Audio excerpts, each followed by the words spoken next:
दिल ने टटोला जब गले को, तो आवाज बेगानों सी आई।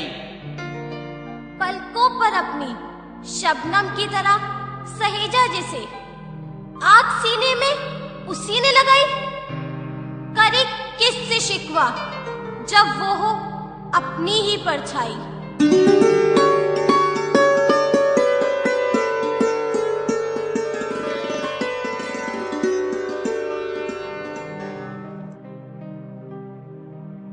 शिक्षा जो पशु और मनुष्य में भेद करती है, ऐसे में शिक्षा और विद्यार्थियों का यह स्वरूप, क्या यह इसका उपहास नहीं?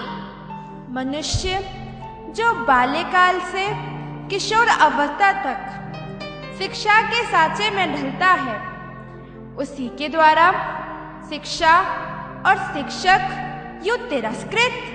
लगता है ना सिर्फ यह इंसान बल्कि संपूर्ण समाज गर्त के धरातल में डूबता चला जाएगा। तो क्या इसकी यही परिणति होगी?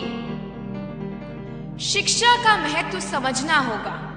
शिक्षा केवल किताबों का ज्ञान ही नहीं, बल्कि जीवन में अच्छे बुरे की पहचान कराती है। वही हमें सही गलत फैसले की क्षमता प्रदान करती है। और इन सब के स्रोत हमारे शिक्षक हैं, जो निस्वार्थ समभाव से हमारा मार्गदर्शन करते हैं। यह हमारा नैतिक दायित्व है कि हम अपने शिक्षकों द्वारा दिखाए गए मार्ग पर अग्रसर हों और अपने भविष्य को स्वर्णिम बनाएं। याद करो, चाणक्य ने राजा धनानंद को शिक्षक की महत्ता को यूं समझाया है। राजन, शिक्षक कोई मामूली व्यक्ति नहीं, प्रलय और निर्माण दोनों उसकी गोद में खेलते हैं। तभी तो किसी ने ठीक ही कहा है, गुरु गोविंद दो खड़े काके लागू पाए, बलिहारी गुरु आपने गोविंदियो बताए। हर ओर संवादहीन होते ये रिश्ते, असुरक्षित ये बुजुर्ग। लगता है ऐसे तो सारा सामाजिक ढांचा ही एक दिन चरमराकर धराशायी हो जाएगा।